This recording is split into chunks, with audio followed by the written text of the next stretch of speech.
एक बहू और 1000 नखरे। सुबह के 8 बज रहे हैं। गोकुल निवास की रसोई में मीना पसीने से तरबतर होकर नाश्ता बना रही है, जबकि डाइनिंग टेबल पर सरोज देवी अपनी आंखों पर चश्मा चढ़ाए बहू के आने का इंतजार कर रही है और कहती है, मीना, आज फिर 8 बज गए। वो महारानी अभी तक सोकर नहीं उठी क्या? सूरज सिर पर आ गया है और हमारी नई बहू के नखरे खत्म ही नहीं हो रहे। माँ जी, मैंने 3 बार दरवाजा खटखटाया, पर अंदर से जवाब आया कि अभी ब्यूटी स्लीप चल रही है। अब आप ही बताइए, मैं क्या करूं?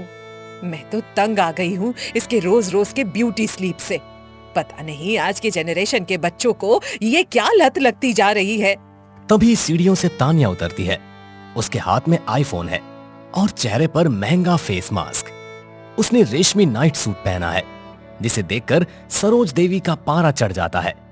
तानिया सबसे एक ही बोलती है, गुड मॉर्निंग एवरीवन। वैसे मॉर्निंग तो गुड नहीं है, क्योंकि रात को एयर प्यूरिफायर ने काम करना बंद कर दिया था। मेरी स्किन कितनी डल लग रही है ना? बहू, यहाँ स्किन नहीं, रसोई की इज्जत डल हो रही है। इस घर की रस्म है कि बहू सूरज उगने से पहले उठती है और रसोई संभालती है। तुम यहाँ फेस मास्क लगाकर घूम रही हो, ये क्या तरीका है? तानिया ने बड़े नखरे से कुर्सी खींची और उस पर बैठ गई। उसने मेज पर रखी पराठों की थाली को ऐसे देखा जैसे वो कोई कचरा हो। रमेश जी ने अखबार के पीछे से नजरें घुमाई। फिर तानिया नखरे भरे अंदाज में कहती है, ओह माय गॉड, ये तेल से लथपथ पराठे। मम्मी जी, क्या आप मेरा कोलेस्ट्रॉल बढ़ाने की साजिश कर रही हैं? मुझे तो एवोकाडो टोस्ट और ओट्स मिल्क चाहिए। इतना ऑयली नाश्ता मैं नहीं कर सकती, मेरी तबीयत खराब हो जाएगी। बेटा, हमारे घर में तो पीढ़ियों से यही नाश्ता बन रहा है। और ये ओट्स मिल्क क्या होता है? दूध तो गाय देती है, ये ओट्स कहां से दूध देने लगे? आर्यन चुपचाप अपनी प्लेट में नजरें गड़ाए बैठा था। उसे पता था कि अगर उसने मुंह खोला तो आग और भड़क जाएगी, पर सरोज देवी ने उसे बीच में घसीट ही लिया और आर्यन से कहती है, आर्यन, देख रहा है अपनी बीवी के नखरे? कल इसे मोगरे की महक से एलर्जी थी, परसों इसे मंदिर की घंटी से सिर दर्द था, और आज इसे हमारे खाने से दिक्कत है। आखिर ऐसे कैसे चलेगा बेटा? मैं तो इसके रोज रोज के नखरे से पागल हो जाऊंगी। थोड़ा समझा इसको। माँ, वो तानिया को थोड़ा वक्त लगेगा एडजस्ट होने में। तानिया प्लीज आज खा लो ना, भाभी ने बड़ी मेहनत से बनाया है। देखो, अगर तुम्हें तबीयत खराब होने का डर है तो थोड़ा कम ही खाना।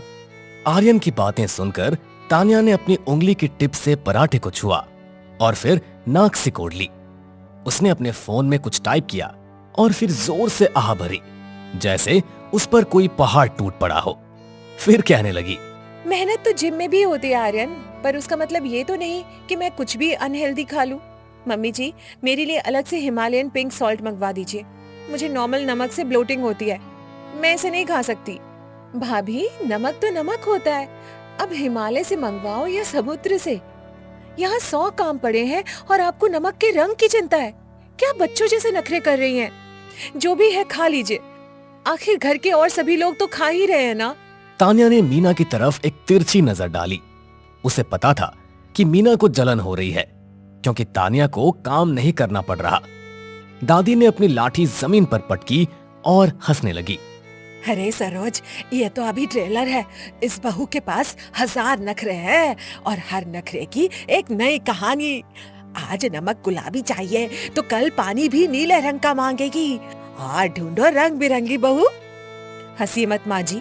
बहू, आज दोपहर को पूजा है और तुम्हें साड़ी पहनकर बैठना होगा। ये नाइट सूट और फेस मास्क उतारो और तैयार हो जाओ।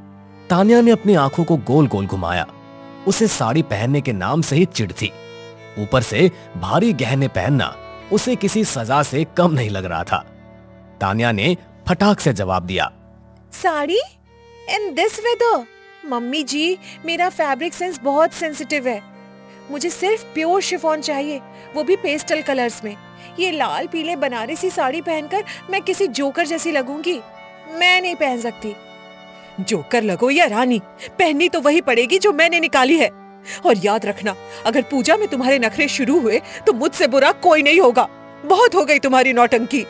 तानिया उठी और अपने कमरे की तरफ चल दी, पर जाते जाते उसने एक और बम फोड़ दिया। उसने मेज पर रखे पानी के गिलास को देखा और फिर उसे छोड़ दिया और पानी पर तंज कसते हुए बोली, वैसे मम्मी जी, क्या इस घर का पानी कॉपर चार्ज्ड है? अगर नहीं है तो मेरा डाइजेशन खराब हो सकता है। आर्यन, मेरे लिए मटके का नहीं, एल्कलाइन वाटर मंगा दो। आज से मैं वही पीऊंगी। तानिया, अब क्या पानी भी विदेश से मंगाऊं? चुपचाप जो मिल रहा है पी लो, वरना मां मुझे घर से निकाल देगी। सरोज देवी ने अपना सिर पकड़ लिया। उन्हें समझ ही नहीं आ रहा था कि वो इस नखरेबाज बहू को कैसे सुधारे।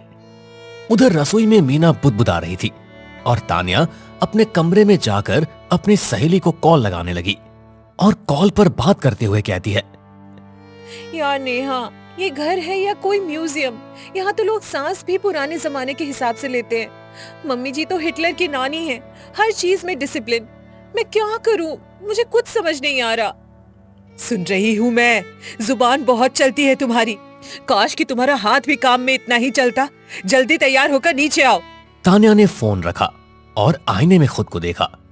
उसने ठान लिया था कि वो सरोज देवी के अनुशासन को अपने नखरों से मात देकर रहेगी। गोकुल निवास की शांति अब पूरी तरह से खत्म हो चुकी थी। तानिया खुद से कहती है, देखते हैं मम्मी जी, आपकी जिद जीतती है या मेरे नखरे। आज की पूजा तो यादगार बनकर ही रहेगी। आप भी क्या याद रखेंगी कि कैसी बहू से पाला पड़ा है। दोपहर के 12 बज चुके थे। पंडित जी आ गए थे और पूरा घर अगरबत्ती की खुशबू से महक रहा था। सरोज देवी ने सबको नीचे बुलाया, पर तानिया का कहीं पता ही नहीं था। आर्यन, अपनी बीवी को लेकर आ। पंडित जी मुहूर्त निकाल रहे हैं। अगर वो अब भी तैयार नहीं हुई है तो मैं खुद ऊपर जाकर उसे खींच के लाऊंगी। जल्दी जा। माँ, वो आ रही है, बस थोड़ा टचअप कर रही है। उसने कहा कि लाइटिंग के हिसाब से उसका मेकअप मैच नहीं कर रहा। तभी तानिया नीचे उतरी, पर उसे देखकर सबकी आंखें फटी की फटी रह गई। उसने साड़ी तो पहनी थी, पर उसके साथ उसने सनग्लासेस लगा रखे थे और हाथ में एक छोटा सा बिजली वाला पंखा ले रखा था। अरे, ये जजमान की पत्नी है या किसी फिल्म की शूटिंग से आई हीरोइन? अरे चश्मा उतारिए बहू, भगवान को तो कम से कम सीधा देखिए।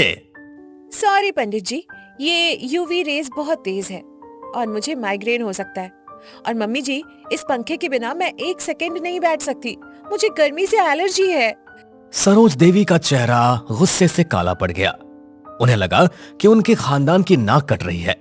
रमेश जी ने अपनी हंसी रोकने के लिए अखबार से अपना मुंह पूरी तरह ढक लिया। तान्या, ये तमाशा बंद करो और चुपचाप यहाँ बैठो। ये पंखा और चश्मा अभी इसी वक्त हटाओ, वरना मैं भूल जाऊंगी कि तुम इस घर की बहू हो। बहुत हो गया तुम्हारा नाटक। मम्मी जी, रूल्स तो रूल्स होते हैं, पर हेल्थ इज वेल्थ। अगर मैं बेहोश हो गई तो पूजा अधूरी रह जाएगी। फिर मत कहिएगा कि मैंने नखरे किए। मैं कह रही हूँ, जब मुझे दिक्कत है तो आप क्यों नहीं समझ रही हैं? दादी ने ताली बजाई और खिलखिलाकर हंसने लगी। गोकुल निवास में आज परंपरा और नखरों के बीच एक ऐसा दंगल शुरू हुआ था जिसका अंत किसी को पता नहीं था। फिर दादी कहती है, वाह रे मेरी बहू, 1000 नखरे और एक अकेली सास। सरोज, आज तो तू हार गई। इस लड़के ने तो भगवान के सामने भी अपनी शर्त रख दी। अब आगे क्या होगा, अब भगवान ही जाने। थैंक यू दादी, कम से कम आप तो मुझे समझती हैं। अब पंडित जी, मंत्र शुरू कीजिए, पर थोड़ा फास्ट। मुझे 3 बजे अपना स्किन रूटीन फॉलो करना है। अपने हेल्थ से मैं किसी भी तरह से कोई भी कॉम्प्रोमाइज नहीं कर सकती। सरोज देवी ने हाथ जोड़कर भगवान की तरफ देखा, जैसे वो पूछ रही हो कि उन्हें पिछले जन्म के किस पाप की सजा मिली है। तान्या ने बड़े नखरे से चश्मा थोड़ा नीचे किया और मुस्कुराकर अपनी सास की तरफ देखा। पूजा खत्म हो चुकी है, पर घर का माहौल अब भी गर्म है।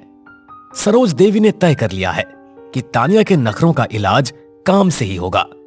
उन्होंने अपनी बड़ी बहू मीना को किनारे ले जाकर एक गुप्त योजना बनाई और उसे अच्छे से समझाया और कहा, मीना, आज शाम का पूरा खाना तान्या बनाएगी। और हाँ, रसोई की एसी और पंखा दोनों खराब कर दो।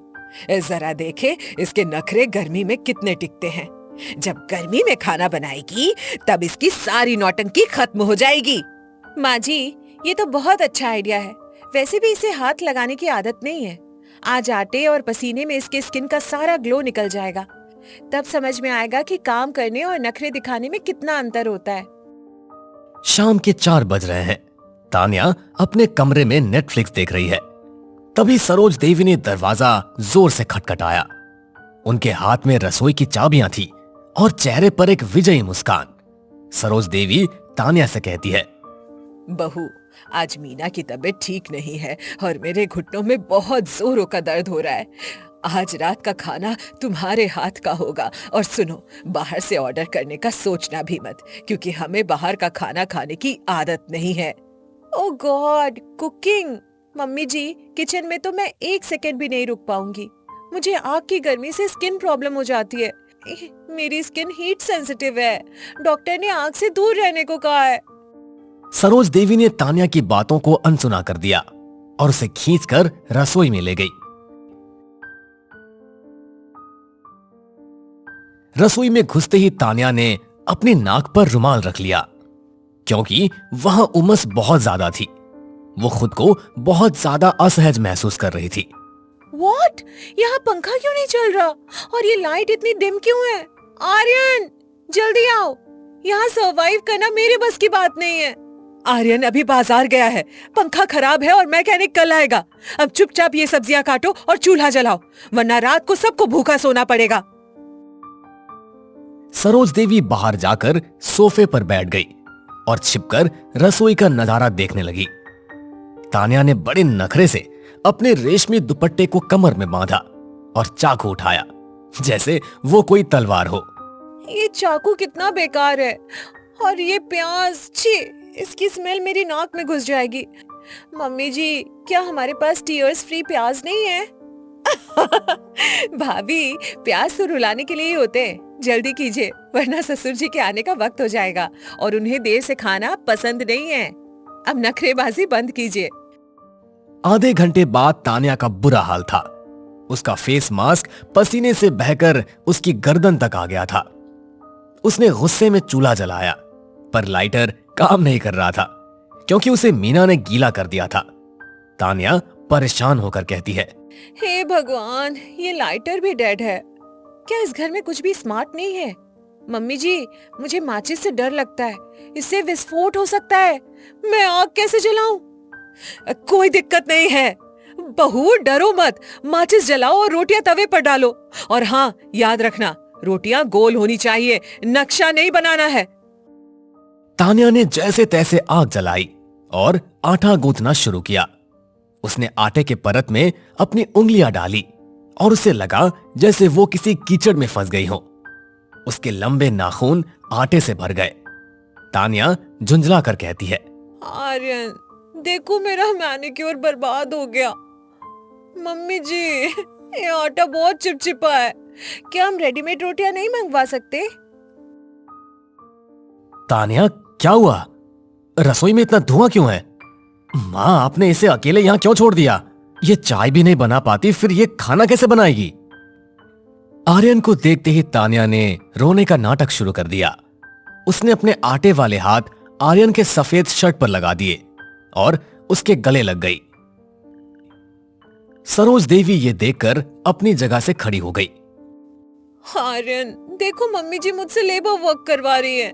यहाँ पंखा भी नहीं है और ये प्यास मुझे टॉर्चर कर रही है। मेरी आईलैशेस झड़ने लगी है गर्मी से। Labour work? खाना बनाना कर्तव्य होता है बहू। और आर्यन, तू चुप रहे।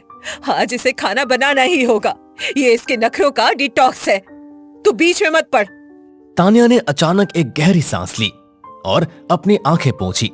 उसके दिमाग में एक नया नखरा आया।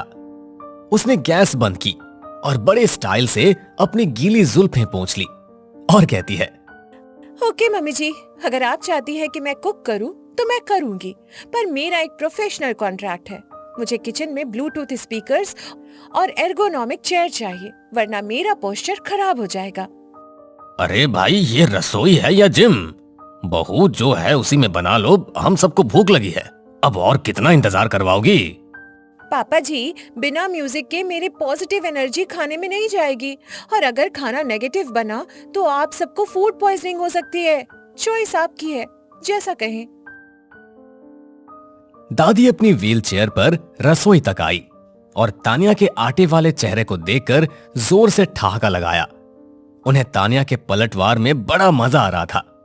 दादी बोली, सरोज हार मान ले, तेरी बहू ने हेल्थ और हाइजीन का ऐसा खेला खेला है कि तू कुछ नहीं बोल पाएगी। चल बहू, तू बाहर जा, आज मैं सबको अपनी पसंद का पकौड़ा बनाकर खिलाऊंगी। नहीं माँ जी, आज तो ये बनाकर ही रहेगी। तान्या, जाओ और रोटियां बनाओ, वरना मैं तुम्हारा ये फोन 7 दिन के लिए जब्त कर लूंगी। तानिया का चेहरा उतर गया। फोन जब्त होने की बात सुनकर उसने तुरंत बेलन उठाया। उसने पहली रोटी बेली, ऑस्ट्रेलिया के नक्शे जैसी बनी थी। उसने उसे तवे पर डाला और जानबूझकर उसे जलने दिया। ओप्स, ये तो चारकोल फ्लेवर्ड रोटी बन गई। मम्मी जी, आजकल ये बहुत ट्रेंड में, बॉडी को डिटॉक्स करता है। आप पहली रोटी खाएंगी? आपको अच्छी लगेगी। ये रोटी है या कोयला? तान्या, तुम जानबूझकर ये सब कर रही हो। मीना, जरा चखो तो ये इसने क्या बनाया है। माँ जी, दाल में नमक की जगह इसने पिसी हुई चीनी डाल दी है। ये कह रही है इसे खट्टा मीठा गुजराती टच दे रही है। पूरा घर तानिया के इस कुकिंग एक्सपेरिमेंट से दहल गया। सरोज देवी समझ गई कि तानिया को काम सिखाना यानी अपने ही पैरों पर कुल्हाड़ी मारना है। तानिया ने बड़े नखरे से अपना हाथ धोया और लोशन लगाने लगी। सॉरी मम्मी जी, मेरी क्रिएटिविटी शायद आप लोगों के टेस्ट से मैच नहीं करती। अब मैं जा रही हूँ अपना फेस वॉश करने, बहुत टैनिंग हो गई है। ओह गॉड। जा, चली जा। मीना, तू ही बना खाना। इस लड़की के 1000 नखरे सहना आसान नहीं है, पर इसके हाथ का खाना खाना मौत को दावत देना है। तानिया मुस्कुराती हुई अपने कमरे की तरफ चली गई और आर्यन को आंख मार दी। आर्यन ने राहत की सांस ली। सरोज देवी रसोई की चौखट पर माथा पकड़कर बैठ गई, जबकि दादी और रमेश जी दबे पांव हंस रहे थे।